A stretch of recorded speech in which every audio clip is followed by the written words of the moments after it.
Hello friends, मैं राघवेंद्र ठाकुर और आज हम स्पोकन इंग्लिश लेसन 3 डे 3 में हैं। लास्ट लेसन में हमने सीखा था कि हम इंस्ट्रक्शंस, परमिशन या ऑर्डर, इनके लिए हम कैसे कितने अलग अलग तरीके के स्ट्रक्चर्स को यूज़ कर सकते हैं, कैसे हम उनको बना सकते हैं इंग्लिश में और कैसे उनको हम डेली बोलने के लिए यूज़ कर सकते हैं। उम्मीद है आपको वो लेसन पसंद आया होगा और वो लेसन ने आपकी हेल्प की होगी वीडियोस के माध्यम से समझने के लिए। आज हम एक और नया स्ट्रक्चर सीखने वाले हैं और इस स्ट्रक्चर का यूज़ इंग्लिश में बहुत ज़्यादा है। आप लगभग रोज़ बहुत सारी बातें करने के लिए इसी स्ट्रक्चर का यूज़ करते हैं, इसीलिए आपके लिए ये स्ट्रक्चर यूज़ करना बहुत इंपॉर्टेंट हो जाता है। आप अगर इस स्ट्रक्चर को समझने की कोशिश करेंगे तो आपको सबसे पहले एक बात ये पता चलेगी कि इस स्ट्रक्चर के माध्यम से ही आप अपने डेली बोलचाल के भाषा को या वाक्यों को या सेंटेंस को या बातों को करते हैं। आप डेली बहुत सारी बातें, बहुत सारे सेंटेंस इसी स्ट्रक्चर का यूज़ करके इंग्लिश में बोलते हैं। तो आज आपको इस स्ट्रक्चर पर बहुत ज़्यादा ध्यान देने की ज़रूरत है और एक बार आपको अगर ये स्ट्रक्चर समझ में आ गया तो आप बहुत आसानी से इसका यूज़ स्पोकन इंग्लिश में कर सकते हैं। आइए अब मैं आपको बतलाता हूँ कि वो स्ट्रक्चर है क्या। देखिए, कभी भी हिंदी की वर्ब में, मैं बार बार कह रहा हूं, आप मेरी बात ध्यान कीजिए, मैं वाक्य के अंत में नहीं बोल रहा हूं, मैं क्या बोल रहा हूं, हिंदी की वर्ब में ता है, ती है, ते हैं आ जाए। हिंदी की वर्ब में ता है, ती है, ते हैं आ जाए से मेरा मतलब क्या है। जैसे अगर मैं खाने के लिए बोलूं तो खाना वर्ब है, खाने में क्या आना चाहिए, खाता है, खाती है या खाता हूं। ऐसे ही देखना, देखना हिंदी की वर्ब है, उसमें क्या आना चाहिए, देखता है, देखता हूं, देखता, देखती है। ऐसे ही अगर खेलना आ जाए तो खेलता है, खेलती है, खेलते हैं। तो आपको ध्यान रखना है कि अगर हिंदी की वर्ब में ता है, ती है, ते हैं आ जाए तो आपको इसका स्ट्रक्चर का यूज करना है। अब मैं इसे स्ट्रक्चर जरूर बोल रहा हूं पर ये स्ट्रक्चर नहीं है। आप इसको एक सिंपल तरीके से भी समझने की कोशिश करें तो आपको कुछ नहीं करना है। कल जो आप कर रहे थे, सब्जेक्ट के साथ सीधे वर्ब का फर्स्ट फॉर्म लगा देना है, तो आपका ये इंग्लिश में ट्रांसलेशन हो जाएगा। अब मान लीजिए खेलता हूं, तो बस मैं खेलता हूं तो मैं को आई बोलते हैं अंग्रेजी में, उसके साथ प्ले लगा दिया, आई प्ले, मैं खेलता हूं, क्योंकि सब्जेक्ट के साथ सीधे हम वर्ब लगा रहे हैं। मैं जाता हूं, आई गो, मैं आता हूं, आई कम, मैं बैठता हूं, आई सिट, मैं पूछता हूं, आई आस्क, मैं देखता हूं, आई सी। तो अब देख रहे हैं आप, मैं कुछ नहीं कर रहा हूं, मैं सब्जेक्ट के साथ सीधे वर्ब लगा दे रहा हूं। तुम बोलते हो, यू स्पीक, तुम बैठते हो, यू सिट, तुम खाते हो, यू ईट। तो देखा आपने कितना इजी है कि आपको सिर्फ सब्जेक्ट के साथ वर्ब जोड़ देनी है और सेंटेंस इंग्लिश में बन जाता है। सिर्फ इसकी पहचान क्या है कि हिंदी की वर्ब में क्या आ जाए, ताहे तिहे आ जाए तो आप फौरन सब्जेक्ट और वर्ब को जोड़ दीजिए और इंग्लिश बोल डालिए। कोई कठिन काम नहीं है इसको बोलना। लेकिन आपको यहां पर एक छोटी सी बात बस इसमें ध्यान रखनी पड़ेगी। देखिए, ये तो आसान है कि सब्जेक्ट के साथ सीधे आपने वर्ब का फर्स्ट फॉर्म लगा दिया, पर यहां पर एक चीज है कि आपको वर्ब में एस या ईएस भी लगाना है। लेकिन अब ये एस या ईएस आप कहां लगाएंगे, ये आपको ध्यान रखना है। एस या ईएस आपको कब लगाना है, जब आपका सब्जेक्ट क्या हो, ही हो, शी हो, इट हो, नेम हो या कोई सिंगुलर हो। ही मतलब वहां लड़के के लिए, शी मतलब वहां लड़की के लिए, इट निर्जीव के लिए या छोटे बच्चों के लिए, नेम आपको पता है किसी का भी नाम हो सकता है, वो राम, श्याम, राधा, मोहन, कुछ भी। सिंगुलर एक वचन के लिए, कोई चीज एक हो जैसे, तो अगर वो आपका सब्जेक्ट है, ये ही, शी, इट, नेम या कोई सिंगुलर आपका सब्जेक्ट है, तो आपको वर्ब में एस या ईएस लगाना होगा। एस या ईएस कब लगाते हैं, अगर आपको इसकी डिटेल देखनी है तो आप मेरा प्रेजेंट इंडेफिनिट टेंस का स्ट्रक्चर वाला वीडियो देख लीजिए, उसमें मैंने बहुत डिटेल में बताया हुआ है कि एस या ईएस हम कब लगाते हैं। अब देखिए, आपको यहां ये ध्यान रखना है, अभी मैं बोल रहा था कि मैं जाता हूं, आई गो, लेकिन अगर यहां पे आ जाए वह जाता है या वो जाता है तो वह को अंग्रेजी में बोलते हैं ही, और ही के साथ अब मैं गो नहीं लगा सकता क्योंकि मुझे पता है गो के साथ मुझे क्या लगाना है, एस या ईएस, तभी मैं ही के साथ गो का यूज कर पाऊंगा। तो अब वो क्या हो जाएगा, ही गोज। ही स्पीक्स, अभी मैं बोल रहा था, मैं बोलता हूं आई स्पीक, वो बोलता है तो ही स्पीक्स। तो आप देख रहे हैं, मैं अगर ही का यूज कर रहा हूं तो मुझे वर्ब में एस लगाना पड़ रहा है या ईएस लगाना पड़ रहा है। तो आप ध्यान रखिएगा कि जब भी आपका सब्जेक्ट क्या हो, ही, शी, इट, नेम या सिंगुलर नंबर कोई हो, तो आपको, सिंगुलर मतलब एक वचन, तो आपको क्या करना है, वर्ब में एस या ईएस का यूज करना है। तो देखिए, इसके सारे पॉजिटिव सेंटेंस कैसे बनते हैं, subject plus first form of the verb, उसमें एस या ईएस कब लगाना है, जब ही, शी, इट, नेम आपका सब्जेक्ट हो प्लस ऑब्जेक्ट। तो आप कुछ नहीं कर रहे हैं, आप सब्जेक्ट और वर्ब को डायरेक्ट जोड़ देते हैं और उसका मतलब ही ये होता है कि अगर हिंदी में किसी वर्ब में ताहे, तीहे, तेहे आ रहा है तो वो इंग्लिश में इसी पॉजिटिव स्ट्रक्चर से चेंज होगा। जैसे मैं बात करता हूं, आई टॉक, मैं स्कूल जाता हूं, आई गो टू स्कूल, मैं इंग्लिश पढ़ता हूं, आई रीड इंग्लिश या आई स्टडी इंग्लिश। अब रीड और स्टडी में अंतर ये, स्टडी पढ़ाई करना, रीड केवल पढ़ना, जैसे किताब वगैरह आप पढ़ते हैं। अब मैं खेलता हूँ आई प्ले, मैं क्रिकेट खेलता हूँ तो आई प्ले क्रिकेट, मैं कैरम खेलता हूँ तो आई प्ले कैरम। अब ऐसे ही अगर बात करना है कि वो बात करता है तो ही टॉक्स हो जाएगा। क्यों? क्योंकि मैंने आपको बताया है कि ही शी इट नेम और सिंगुलर के साथ आपको क्या करना है, वर्ब में एस या ईएस को ऐड करना है या जोड़ना है। तो बहुत आसान है, आपको सिर्फ क्या करना है, सब्जेक्ट और वर्ब को जोड़ देना है। और बस एक छोटी सी बात याद रखनी है, यदि आपका subject he she it name या एक वचन हो या सिंगुलर हो तो आपको क्या करना है, वर्ब में एस या ईएस लगा देना है। कोई बड़ी चीज नहीं है, आप एक बार प्रैक्टिस करेंगे, लर्न कर लेंगे तो आपको ये याद हो जाएगा। और ये ही शी इट नेम और सिंगुलर नंबर, ये ग्रुप को तो आप याद कर ही रखिए, क्योंकि ये ग्रुप आगे भी बहुत जगह काम आएगा।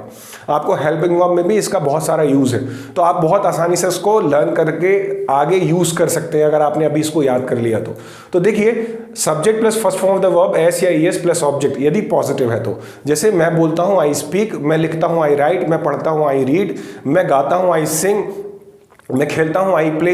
तो ये देख रहे हैं आप, मैं ताहूं आ रहा है। तो इससे आपको एक बात रिमाइंड जरूर होगी कि आप आमतौर पे अपनी डेली रूटीन के सारे सेंटेंसेस जो हैं हिंदी के, वो इसी ताहे तीहे तेहे में बोलते हैं। जैसे मैं जागता हूं आई अवेक, मैं नहाता हूं आई बाथ, मैं लंच करता हूं तो I take lunch, I have lunch, मैंने आपको लास्ट वीडियो में भी बताया है। ऐसे ही मैं ऑफिस जाता हूं, आई गो टू ऑफिस, मैं काम करता हूं, आई वर्क, मैं घर आता हूँ, आई कम होम, और उसके बाद मैं सोता हूँ, आई स्लीप, मैं टीवी देखता हूँ, आई वॉच टीवी। तो आप देख रहे हैं, आप डेली रूटीन के जितने भी काम कर रहे हैं वो इसी ताहे तीहे तेहे से कर रहे हैं। तो आपको ये ध्यान रखना है कि जब भी आपके हिंदी के वर्ब में ताहे तीहे आ जाए तो आपको फर्स्ट फॉर्म लगा देना है सीधे। सिर्फ इसमें एक छोटी सी बात जो मैं आपको फिर से रिमाइंड करवा रहा हूँ, यदि आपका subject he she it name या कोई सिंगुलर तो आपको बस क्या करना है, वर्ब में एस या ईएस लगा देना है। अब मैं आपको बताऊँ, बहुत सारे आप आज की डेट में इंग्लिश बोलने वाले लोग देखेंगे तो वो भी यहां पर गलती कर जाते हैं, एस या ईएस लगाना भूल जाते हैं। वैसे भी स्पोकन में आपको इतना ज्यादा ध्यान देने की जरूरत नहीं है अगर कभी गलती हो भी गई तो, पर लेकिन अगर आप एक अच्छा स्पीकर बनना चाहते हैं, अच्छी अंग्रेजी बोलना चाहते हैं, बिना गलती के इंग्लिश बोलना चाहते हैं, तो आपको ये ध्यान रखना होगा कि अगर आपका subject he she it name या सिंगुलर नंबर है तो आपको एस या ईएस वर्ब में लगाना होगा। अब अगर इसका नेगेटिव हम बनाते हैं तो हमको कुछ नहीं करना है, हमें subject plus do does plus not plus first form of the verb plus object लगाना है। अब यहाँ पे हेल्पिंग वर्ब का यूज हो रहा है डू और डस, तो डू किसके साथ लगेगा, तो डू और डस किसके साथ लगेगा, तो डस, देखिए डस फिर वहीं आ जाएगा, एस लगाए क्योंकि डस में, तो ये किसके साथ लगेगा, ही शी इट नेम और सिंगुलर नंबर के साथ। जो मैंने आपको अभी बताया था पॉजिटिव में कि यदि आपकी सब्जेक्ट क्या है, ही शी इट नेम या सिंगुलर नंबर है या कोई नाम है, तो आपको क्या यूज करना है उसके साथ, वर्ब में एस या ईएस। तो देखिए यहाँ पे डू में क्या लग गया, ईएस लग गया, इसलिए आप डस का यूज किसके साथ करेंगे, ही शी इट नेम या सिंगुलर के साथ। अब जैसे मैंने कहा मैं जाता हूं, आई गो, मैं नहीं जाता हूं तो आई डू नॉट गो, क्योंकि बाकी सबके साथ तो डू लगेगा ना, सिर्फ ही शी इट नेम और सिंगुलर के साथ ही आपको डज लगाना है। बाकी आई वी यू दे और बहुवचन जितने भी हैं, प्लूरल जितने भी हैं, उनके साथ आप किसका यूज करेंगे, डू का यूज करेंगे। तो मैंने कहा मैं खेलता हूं, आई प्ले, मैं नहीं खेलता, आई डू नॉट प्ले। अब मैंने कहा कि जैसे मेरा ही नाम आप ले लीजिए कि राघवेंद्र खेलता है, तो राघवेंद्र प्लेज होगा क्योंकि नाम के साथ एस ईएस लगाना है। लेकिन जैसे ही मैं इसका नेगेटिव बनाने की कोशिश करूंगा तो राघवेंद्र डज आ जाएगा, डू नहीं लगा सकता मुझे, डू के में क्या लगाना होगा, ईएस। तो Raghavendra does not play, Raghavendra नहीं खेलता है, राघवेंद्र डज नॉट प्ले। मैं गाना गाता हूं, आई सिंग अ सॉन्ग, और मैं गाना नहीं गाता हूं तो I do not sing a song, क्योंकि आई के साथ क्या लगता है, डू लगता है। ऐसे ही अगर राघवेंद्र गाना गाता है तो Raghavendra sings a song, sings a song क्यों आ रहा है, क्योंकि राघवेंद्र के साथ आपको वर्ब में एस या ईएस लगाना पड़ेगा क्योंकि नेम है ये। और राघवेंद्र गाना नहीं गाता है तो राघवेंद्र डस, अब डस का यूज होगा, डू का नहीं, क्योंकि एस या ईएस हमें लगाना होता है अगर ही शी इट नेम या सिंगुलर नंबर है। तो Raghavendra does not sing a song. अब चूंकि आपने डू में ईएस लगा दिया, वो डस बना दिया, इसलिए आपको वर्ब में एस या ईएस लगाने की जरूरत नहीं है। वर्ब में एस या ईएस तो आपको सिर्फ पॉजिटिव बनाते वक्त लगाना है। नेगेटिव और इंटरोगेटिव जब आप बनाएंगे तो आपको वर्ब में एस या ईएस नहीं लगाना है। ध्यान रखिएगा, ऐसे भूलिएगा नहीं, आपको एस या ईएस सिर्फ वर्ब में कब लगाना है, जब आप पॉजिटिव सेंटेंस बना रहे हो। जैसे ही वो नेगेटिव या इंटरोगेटिव बनाओगे आप, तो आपको वर्ब में एस या ईएस ना लगा के ये डू में ईएस आपका लग गया है, इसलिए आपको वर्ब में एस या ईएस नहीं लगाना है। अब और कुछ एग्जांपल्स मैं आपको बताता हूँ, बाकी मैं आपको आगे बोर्ड में भी लिखकर बतलाऊंगा ये कैसे उसे बनाना है। अभी चूंकि मैं सिर्फ आपको स्ट्रक्चर समझा रहा हूँ तो मैं आपको ओरली एग्जांपल्स बोलकर बता रहा हूँ। अब मैं लिखता हूँ आई राइट, और मैं नहीं लिखता हूँ आई डू नॉट राइट। वो लिखता है, ही राइट नहीं होगा, ही राइट्स, क्योंकि ही शी इट नेम के साथ आपको क्या लगाना है, एस या एस, तो वो लिखता है ही राइट्स, वो नहीं लिखता ही डज, डू नहीं लगेगा, ही डज नॉट राइट। अब मैंने आपको क्या बताया कि चूंकि डज में एस लग गया इसीलिए मैंने राइट में एस नहीं लगाया, ही डज नॉट राइट। मैं खाना खाता हूं, आई ईट, मैं खाना नहीं खाता, आई डू नॉट ईट या आई डोंट ईट। वो खाता है, ही ईट्स, वो नहीं खाता, ही डजंट ईट या डज नॉट ईट। तो आप समझ रहे हैं, सिर्फ मुझे एस या एस कहां लगाना है, अगर मैं नेगेटिव बना रहा हूं तो डू में, वर्ब में नहीं लगेगा। अब अगर इसका इंटेरोगेटिव बनाना है तो आपको यह ध्यान रखना है कि यदि कोई क्वेश्चन वर्ड हो, क्वेश्चन वर्ड मतलब शुरू में ना आए वो क्वेश्चन वर्ड, सेंटेंस के बीच में आए, तो आपको पहले क्या लगाना है, क्वेश्चन वर्ड लगाना है, फिर डू डज लगाना है, फिर सब्जेक्ट लगाना है, first form of the verb लगाना है और ऑब्जेक्ट का यूज करना है। अब यहां पर आप एक चीज देखेंगे, आमतौर पे जितने भी सेंटेंस क्या से शुरू होंगे, किससे शुरू होंगे, क्या से शुरू होंगे, तो वो सीधे किससे स्टार्ट हो जाएंगे, डू डज से। जैसे क्या मैं खाता हूं, do I eat, do I ईट, क्या मैं खाता हूं, डू आई ईट। और अगर मैंने बोला मैं क्या खाता हूं, तो अगर वो क्या से शुरू नहीं है सेंटेंस, क्या सेंटेंस के बीच में चला गया या और कोई क्वेश्चन वर्ड आ गया, तो आप फिर शुरू में क्या लगाएंगे, क्वेश्चन वर्ड लगाएंगे। और क्वेश्चन वर्ड कौन से हैं, WH word, what, when, why, who, हुम, हुज, व्हिच, ये हाउ, ये इस तरीके के जो क्वेश्चन वर्ड है WH, उससे आपको सेंटेंस, जैसे अब मैंने कहा क्या मैं खाता हूं, क्या से शुरू हुआ तो कोई क्वेश्चन वर्ड ही लगाया, डू आई ईट। मैं क्या खाता हूं, तब क्या बीच में चला गया सेंटेंस के, तो मैं क्या बोलूंगा, व्हाट, क्वेश्चन वर्ड क्या लगाना होगा, व्हाट डू आई ईट। आपको ध्यान रखना है, यदि सेंटेंस क्या से शुरू हो तो आपका इंग्लिश का सेंटेंस किससे शुरू होगा, डू डज से शुरू होगा। और यदि क्या से शुरू ना हो, कोई और क्वेश्चन वर्ड आपका अंदर आ जाए सेंटेंस में या शुरू में आ जाए, तो आपको क्या लगाना है, क्वेश्चन वर्ड लगाना है। अब जैसे वो बोलता है, ही स्पीक्स, वो नहीं बोलता, ही डज नॉट स्पीक। क्या वो बोलता है, तो क्या अगर से शुरू हुआ मेरा सेंटेंस तो मैं किससे शुरू करूंगा, डू डज से, तो डज ही स्पीक। वो क्या बोलता है, तो अब सेंटेंस में शुरुआत में क्या नहीं आया, बीच में आ गया, तो व्हाट डज ही स्पीक। तो आप समझ रहे हैं, चूंकि आपने डू में ईएस लगा दिया इसलिए आपको नेगेटिव और इंटेरोगेटिव में वर्ब में एस या ईएस नहीं लगाना पड़ा। पॉजिटिव में आपको यदि subject he she it name या सिंगुलर नंबर है तो वर्ब में आपको एस या ईएस लगाना पड़ेगा। तो बहुत आसान है और बहुत सारे सेंटेंस हम इसी में बोलते हैं। जैसे मैं आपसे अभी आपको मैं समझा रहा हूं तो मैं आपको कैसे बता रहा हूं कि देखिए बहुत सारे सेंटेंस इसी भाषा के माध्यम से या ताए तिये में बोलते हैं, तो मैं आपको वैसे ही तो समझा रहा हूं, तो ये आपका यूज हो रहा है। तो आपको ये समझना होगा कि डेली यूज में आपके बहुत सारे सेंटेंस ऐसे आएंगे। और मैं जाता हूं, आता हूं, खाता हूं, पीता हूं, बोलता हूं, सुनता हूं, देखता हूं, बताता हूं, देखिए सब में ता है ता है ता है, तो आपको सीधे सब्जेक्ट और वर्ब जोड़ देना है। मैं जाता हूं, आई गो, मैं आता हूं, आई कम, मैं बैठता हूं, आई सिट, मैं खेलता हूं, आई प्ले, मैं लिखता हूं, आई राइट, मैं पढ़ता हूं, आई रीड। तो आप देख रहे हैं कैसे बस आपको subject verb subject verb subject verb लगा देना है। सिर्फ वर्ब में ऐसे ही एस कब लगाना है, जब आपका सब्जेक्ट क्या हो, ही शी इट नेम या कोई एक वचन हो। तो देखिए आपको स्ट्रक्चर समझ में आया। चलिए अब इसके कुछ एग्जांपल्स बनाते हैं और मैं उसमें आपको समझाता हूं कि इसको हम और कैसे यूज कर सकते हैं, पॉजिटिव, नेगेटिव और इंटरोगेटिव अलग अलग। तो अभी हमने स्ट्रक्चर्स देखे, अब हम इसके एग्जांपल्स देखते हैं। तो देखिए पॉजिटिव का स्ट्रक्चर मैंने आपको बताया था क्या होता है, subject plus first form of the verb, उसमें एस या ईएस लगाते हैं कब, जब ही शी इट नेम या सिंगुलर नंबर आपका सब्जेक्ट हो। बाकी सबके साथ सीधे सिर्फ फर्स्ट फॉर्म का यूज करते हैं प्लस ऑब्जेक्ट। तो कुछ एक एग्जाम्पल के जरिए हम इसको समझने की कोशिश करते हैं। अभी तो मैंने आपको हालांकि ओरली बहुत सारे एग्जाम्पल बताए, अब 3-4 एग्जाम्पल्स और बताता हूँ, फिर हम प्रैक्टिस करेंगे तो हमें ये आसानी से बनेगा। मैं अक्सर टीवी देखता हूँ, अब मैंने यहाँ अक्सर लिखा है। अब आप देखिए मैंने क्यों लिखा है यहाँ अक्सर, ये आपको समझाने के लिए लिखा है। आपको अगर जरूरत पड़े तो आप यूज कर सकते हैं। ये कुछ शब्द हैं जो इसमें अधिकतर आते हैं। जब भी हिंदी की वर्ब में ता है, ती है, ते हैं आता है तो इन शब्दों का यूज बहुत ज्यादा होता है जब आप बोलते हैं तो। जैसे डेली रोज, ऑलवेज हमेशा, ऑफन अक्सर, सेल्डम कभी कभार, जनरली साधारणतः, यूजुअली प्रायः, कंटिन्यूअसली लगातार, एवरीडे प्रत्येक दिन। इसके अलावा भी फ्रिक्वेंटली अगर शब्द यूज होते हैं तो इन शब्दों की आपको जरूरत पड़ सकती है, क्योंकि हम अक्सर जब ऐसा बोलते हैं कि अरे हम तो रोज मिलते हैं, हम हमेशा बात करते हैं, तो आपने देखा रोज, हमेशा, अक्सर, मैं कभी कभार खाता हूँ, तो ये क्या चीजें हैं, ये शब्द आपको अगर आएंगे तो आपको इनकी जरूरत पड़ेगी इंग्लिश में सेंटेंस बनाने के लिए। इसीलिए मैंने यहाँ सिर्फ पॉजिटिव में यहाँ कुछ शब्द जोड़े हैं, ऐड किए हैं, ताकि आपको समझने में आसानी हो और आप इनका यूज कर सकें। जैसे मैं अक्सर टीवी देखता हूं तो आई, अक्सर के लिए मैंने यहाँ ऑफन लगा दिया है, देखने के लिए आई वॉच टीवी, तो आई वॉच टीवी में टीवी देखता हूं, लेकिन अगर मैं अक्सर टीवी देखता हूं तो आई ऑफन वॉच टीवी। अब हम रोज बात करते हैं, देखिए यहाँ मेन चीज क्या है कि हम बात करते हैं, हम बात करते हैं तो बात करने को बोलते हैं टॉक। तो सब्जेक्ट क्या है, वी, हम, बात करना टॉक, वी टॉक हम बात करते हैं, हम रोज बात करते हैं, वी टॉक डेली, रोज को डेली बोलते हैं।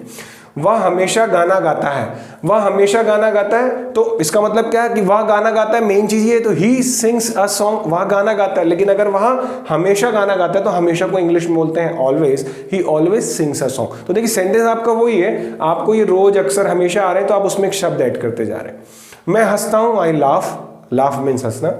राम कभी कभार लिखता है, राम सब्जेक्ट है, अब चूंकि राम सब्जेक्ट है, राम लिखता है तो राइट का क्या बन जाएगा, राइट्स, राम राइट्स। राम कभी कभार लिखता है तो कभी कभार को इंग्लिश में बोलते हैं सेल्डम, राम कभी कभार लिखता है, राम सेल्डम राइट्स। तो आपने देखा अगर ये शब्द आ गए तो आप उसको ऐसे यूज कर सकते हैं पॉजिटिव बनाने के लिए। इसीलिए मैंने यहाँ पॉजिटिव के 4-5 एग्जांपल्स में इनको इंक्लूड करने की, ऐड करने की कोशिश की।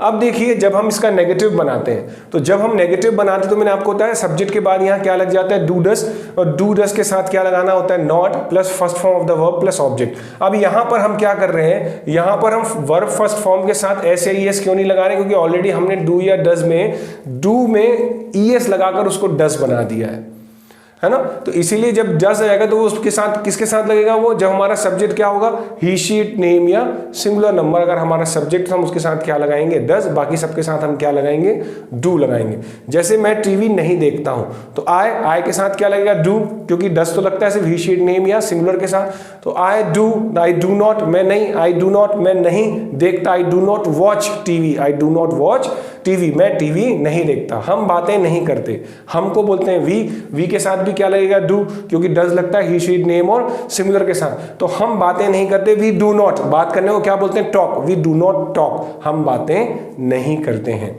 वह गाना नहीं गाता है, वह गाना, तो वह को इंग्लिश में क्या बोलते हैं, ही। अब ही के साथ क्या लगेगा, डू डज में does, he does not, he does not. अब सिंग, यहाँ सिंग्स क्यों नहीं किया, क्योंकि डू के साथ एस लग गया, इसलिए वर्ब पे एस लगाने की जरूरत नहीं है। तो he does not sing a song, वह गाना नहीं गाता है। मैं नहीं हंसता हूं, तो मैं को क्या बोलते हैं इंग्लिश में, आई के साथ क्या लगेगा, डू, आई डू नॉट, हंसने को laugh, I do not laugh. Ram नहीं लिखता है, राम चूंकि नाम है और मैंने आपको बताया ही शी इट नेम और सिंगुलर के साथ आपको क्या लगाना है, डस। तो Ram does not right, Ram नहीं लिखता है। तो देखा आपने, आपको डू और डज का यूज में सिर्फ इतना सा ध्यान रखना है, यदि आपका subject he she it name या सिंगुलर नंबर है तो आपको उनके साथ डज लगाना है। अगर सेंटेंस पॉजिटिव है तो आपको वर्ब में एस या ईएस लगाना है। बस इतनी सी बात आपको ध्यान रखनी है। अब चलिए इसका एक महत्वपूर्ण हिस्सा है इसका इंटेरोगेटिव, यानी प्रश्न बनाना, क्योंकि अब आप बात करेंगे तो आप प्रश्न भी तो पूछ सकते हैं ना कि आप कब टीवी देखते हैं, आप कब ऑफिस जाते हैं, आप कहाँ काम करते हैं। तो इस तरीके के आप प्रश्न पूछते हैं। क्या आप रोज शाम को जिम जाते हैं, तो आप इस तरीके के क्वेश्चन पूछते हैं। तो ऐसे क्वेश्चंस पूछने के लिए भी आपको इंटेरोगेटिव स्ट्रक्चर की जरूरत पड़ेगी। मैं आपको अब इंटेरोगेटिव के कुछ एग्जांपल समझाता हूं जिससे आपको आसानी से इंटेरोगेटिव समझ में आए और उसको आप यूज कर सकें। आइए अब देखते हैं इंटेरोगेटिव। इंटेरोगेटिव में आपको ये ध्यान रखना है कि इंटेरोगेटिव 2 तरीके के क्वेश्चंस होते हैं। एक तो होते हैं कैसे, क्लोज क्वेश्चंस, और एक होते हैं ओपन क्वेश्चंस। क्लोज क्वेश्चन मतलब होता है वो क्वेश्चन जिनका उत्तर सिर्फ हाँ या ना में होता है। तो इसीलिए आपको क्लोज क्वेश्चन पूछते हुए भी आना चाहिए और ओपन क्वेश्चन पूछते हुए भी आना। ओपन क्वेश्चन का मतलब ये होता है कि उनके बहुत सारे आंसर भी हो सकते हैं या हाँ नहीं के अलावा भी कोई और जवाब हो सकता है। तो आपको ऐसे ओपन क्वेश्चन और क्लोज क्वेश्चन के बारे में मैं आपको बतलाता हूँ। क्लोज क्वेश्चन का मतलब क्या होता है, हिंदी में इनकी ये पहचान है कि ये शुरू में इनके क्या आता है। इन क्वेश्चंस को जब हम बनाते हैं तो इनकी शुरुआत में क्या लगता है, क्या लगता है। और ओपन क्वेश्चंस में क्या होता है, शुरू में क्या नहीं लगता, क्या सेंटेंस के बीच में चला जाता है या कोई और क्वेश्चन वर्ड, जैसे क्या होता है कब, कहाँ, कौन, कैसे, किसका, कौन सा, इस तरीके के क्वेश्चन वर्ड आ जाते हैं। जैसे वाई, क्यों, व्हाट, क्या, हाउ, कैसे, हु, कौन, हुम, किसे, हुज, किसका, विच, कौन सा, व्हेन, कब, वेयर, कहाँ। तो आपने देखा ये क्वेश्चन वर्ड्स आ जाते हैं जब हम ओपन क्वेश्चंस बनाते हैं। और क्लोज क्वेश्चंस में क्या होता है, इसमें सिर्फ हाँ या ना में ही जवाब आता है। जैसे क्या आप खाना खाते हो तो इसका जवाब क्या आएगा, हाँ या ना। क्या आप ऑफिस जाते हो, इसका जवाब क्या आएगा, हाँ या ना। क्या आप मूवी देखते हो, इसका जवाब क्या आएगा, हाँ या ना। क्या आपको मिठाई पसंद है तो इसका जवाब भी क्या आएगा, हाँ या ना। तो ये कैसे हैं, ये क्लोज क्वेश्चंस हैं। इनके जवाब सिर्फ हाँ या ना में हो सकते हैं। तो क्लोज क्वेश्चंस को हम कैसे बनाएंगे, इसकी शुरुआत हमेशा डू और डस से होगी, और हिंदी में इसकी शुरुआत किससे होती है, क्या से। तो यदि आपका क्वेश्चन या सेंटेंस किससे शुरू हो रहा है, क्या से, तो आप अपना इंग्लिश का सेंटेंस किससे शुरू करोगे, डू डस से। जैसे क्या मैं ऑफिस जाता हूं, तो देखिए ये क्या है, ये क्लोज क्वेश्चन है। क्या मैं ऑफिस जाता हूं, तो मैं शुरुआत किससे करूंगा, डू, क्योंकि यहाँ पे सब्जेक्ट क्या है, मैं के लिए क्या लगाना पड़ता है, डू। तो शुरू में मैंने लगाया डू आई। अब फिर क्या है, go to office, I go to office के आगे मैंने सिर्फ क्या लगा दिया, do I go to office, क्या मैं ऑफिस जाता हूं। क्या वह मुझे पसंद करता है, अब यहाँ पे वह मतलब ही आ गया, तो ही के साथ क्या लगाना हो आपको, डज। तो क्या हो जाएगा, डज ही लाइक मी, वह मुझे पसंद करता है, क्या वह मुझे पसंद करता है, डज ही लाइक मी। क्या वह पढ़ती है, अब वह में पढ़ती है मतलब लड़की की बात कर रहा हूं, शी की बात कर रहा हूं, तो शी के लिए मुझे क्या यूज करना पड़ेगा यहाँ पे, डज का। तो डज शी रीड, क्या वह पढ़ती है। क्या तुम उससे मिलते हो, तो तुम के लिए क्या लगाया, यू के साथ क्या लगेगा, डू। तो डू यू मीट हिम, क्या तुम उससे मिलते हो। तो आपने देखा जब भी सेंटेंस की शुरुआत अगर क्या से होती है तो इंग्लिश में हमें उसकी शुरुआत डू या डस से करनी पड़ती है। अब इसी को मैंने बनाया यहां पर कि जब क्वेश्चन आपके कैसे हो, ओपन क्वेश्चन हो, और जब आपके ओपन क्वेश्चंस हो तो इसको आप कैसे बनाएंगे, सेंटेंस क्या से शुरू ना होके किसी और शब्द से शुरू हो। जैसे व्हाट, व्हाई, व्हेन, मतलब हिंदी में किससे शुरू हो, क्यों, कैसे, कौन, किसे, किसका, कौन सा, कब, कहां, और ये जो क्या है ये सेंटेंस के कहां चला जाए, बीच में, शुरू में ना है। जैसे क्या मैं ऑफिस जाता हूं, तो आपने डू से शुरू किया, do I go to office. पर मैं कब ऑफिस जाता हूं, तो अब यहां पे क्या नहीं आया, तो आपको क्या लगाना पड़ेगा, व्हेन लगाना पड़ेगा शुरू में। तो आपको क्या करना होता है, यहां पर आपको डू डस के पहले क्या ऐड करना पड़ेगा, क्वेश्चन वर्ड ऐड करना पड़ेगा। और क्वेश्चन वर्ड कैसे ऐड करेंगे, जैसे मैं ऑफिस कब जाता हूं, तो यहां पे क्या से शुरू नहीं हुआ, तो अब मुझे कब के लिए क्या लगाना पड़ेगा, व्हेन। कब को इंग्लिश में क्या बोलते हैं, व्हेन। तो मैंने क्या किया, शुरू में लगा दिया व्हेन। मैं कब ऑफिस जाता हूं, तो व्हेन। अब बाकी देखिए आई, व्हेन के बाद क्या लगा दिया, डू आई, क्योंकि आई के साथ क्या लगेगा, डू। तो when do I go to office, मैं ऑफिस कब जाता हूं। वह मुझे क्यों पसंद करता है, अब यहां पे फिर क्यों आ गया सेंटेंस के बीच में, तो क्यों के लिए मैं क्या लगाऊंगा इंग्लिश में, वाई, क्योंकि क्यों को अंग्रेजी में क्या बोलते हैं, वाई। और मेरा स्ट्रक्चर भी बोल रहा है कि शुरू में आपको क्या लगाना है, क्वेश्चन वर्ड लगाना है। तो वाई, अब चूंकि मेरा सब्जेक्ट ही है तो मैंने किसका यूज किया, डज का। तो why does he like me, वह मुझे क्यों पसंद करता है। यहां मैं जब बना रहा था डज ही लाइक मी, क्या वह मुझे पसंद करता है, तो मैंने डज से शुरू किया क्योंकि सेंटेंस क्या से शुरू हुआ था। अब यहां पे सेंटेंस में क्यों आ गया, तो मैंने शुरू में क्या लगा दिया, वाई। बाकी तो सेम की सेम है, does he like me, why does he like me. वह क्या पढ़ती है, तो अब चूंकि क्या शुरू में नहीं आया, देखिए यहां पे आया था क्या वह पढ़ती है, डज शी रीड, और यहां पर क्या कहां चला गया, वहां के बाद चला गया। तो अब मैंने क्या किया, डस के आगे मुझे इस क्या को इंग्लिश में क्या बोलते हैं, व्हाट, तो मैंने लगा दिया व्हाट डज शी रीड। तुम उससे कहां मिलते हो, कहां आ गया, तो कहां को अंग्रेजी में क्या बोलते हैं, where do you meet him. तो आपने अंतर देखा, जब सेंटेंस क्या से शुरू हो रहा था तो आप इंग्लिश में डू डस से सेंटेंस स्टार्ट कर रहे थे, और जब सेंटेंस क्या से शुरू नहीं हो रहा था तो आप सेंटेंस क्वेश्चन वर्ड से शुरू कर रहे थे। तो आप अपना सेंटेंस किससे शुरू कर रहे थे, आप अपना सेंटेंस किससे शुरू कर रहे थे, क्वेश्चन वर्ड से शुरू कर रहे थे। तो दोनों में अंतर इतना सा ही है। यदि आपका सेंटेंस क्या से शुरू हो तो आपको डू डस से इंग्लिश में बनाना है, सेंटेंस को स्टार्ट करना है। और यदि सेंटेंस क्या से शुरू में नहीं है, हिंदी में क्या से शुरुआत उसकी नहीं हो रही है, तो आपको शुरुआत में क्या लगाना होगा, क्वेश्चन वर्ड का यूज करना होगा। और क्वेश्चन वर्ड ये मैंने लिख दिए, वाई मतलब क्यों, व्हाट मीन्स क्या, हाउ मीन्स कैसे, हु मीन्स कौन, हुम मीन्स किसे, हुज मीन्स किसका, विच मीन्स कौन सा, व्हेन मीन्स कब, वेयर मीन्स कहां। अगर आपको क्वेश्चन वर्ड के बारे में और भी जानना है तो मेरे एक वीडियो मैंने सिर्फ क्वेश्चन वर्ड के लिए बनाया हुआ है, आप उसे चेक कर सकते हैं। उसमें आपको क्वेश्चन वर्ड के मीनिंग और यूजेस पता चल जाएंगे कि कौन सा क्वेश्चन वर्ड किस चीज के लिए यूज होता है। तब आपने देखा कि पॉजिटिव, नेगेटिव और इंटरोगेटिव में हमने क्या किया। पॉजिटिव में हमने क्या किया, सीधे सब्जेक्ट और वर्ब को जोड़ दिया। सिर्फ एक बात का ध्यान रखा कि यदि सब्जेक्ट आपका ही, शीट, नेम या सिंगुलर नंबर है तो आप उसके साथ क्या लगा दे रहे हैं, वर्ब में एस या ईएस। ऐसे ही जब आप नेगेटिव और इंटरोगेटिव बना रहे हैं तो आप क्या कर रहे हैं, वर्ब को तो वैसे ही रख रहे हैं, उसमें एस या ईएस ना लगा के आप क्या कर रहे हैं, आप डू और डस का यूज कर रहे हैं, और वहां पर डू के साथ आपने ईएस लगा के डस बना दिया है। तो इसीलिए जो डस है वो किसके साथ यूज होगा, ही, शीट, नेम और सिंगुलर नंबर के साथ। तो बहुत आसान है अगर आप इसको फ्रेम करें, इसको समझने की कोशिश करें, इसको जानने की कोशिश करें, कोई ज़्यादा कठिन नहीं है। सिर्फ इतना सा ध्यान रखना है कि अगर ता है, ती है, ते हैं आ जाता है हिंदी की वर्ब में, जैसे खाता है, जाता है, बोलता है, सुनता है, बताता है, बात करता है, पूछता है, तो क्या होता है, इसके लिए आपको सिर्फ क्या करना है, सब्जेक्ट के साथ first form of the verb जोड़ देना है। जैसे मैं जाता हूँ, आई गो, मैं आता हूँ, आई कम, मैं बैठता हूँ, आई सिट, मैं दौड़ता हूँ, आई रन, मैं चलता हूँ, आई वॉक, मैं लिखता हूँ, आई राइट, मैं पढ़ता हूँ, आई रीड। तो देखिए मैं क्या कर रहा हूँ, सिर्फ सब्जेक्ट और वर्ब को जोड़ दे रहा हूँ। अगर आई तो देखिए आप इन स्ट्रक्चर्स की हेल्प से बहुत आसानी से डेली यूज़ में आने वाले सेंटेंसेस बना सकते हैं, और कुछ आपको करना नहीं है, सिर्फ सब्जेक्ट के साथ आपको वर्ब जोड़ देना है, जो कि मैंने अभी आपको बतलाया। अब इसमें एक चीज़ की प्रॉब्लम है, जो शुरुआत जब आप करते हैं सेंटेंस बनाने की, तो आपको जाती है कि हम सब्जेक्ट कैसे ढूंढें। वर्ब तो हमें पता है कि भाई आना जाना खेलना है, लेकिन अगर कई बार क्या होता है, सब्जेक्ट को लेकर कन्फ्यूजन क्रिएट हो जाता है, तो हमें कई बार ये समझने में या पहचानने में दिक्कत जाती है कि सेंटेंस में सब्जेक्ट है क्या। तो देखिए हमेशा तो ये तरकीब काम नहीं करेगी, पर हाँ 95% ये तरकीब तो काम करेगी अगर आपको हिंदी के सेंटेंस में सब्जेक्ट ढूंढना है इंग्लिश का सेंटेंस ट्रांसलेट करने के लिए।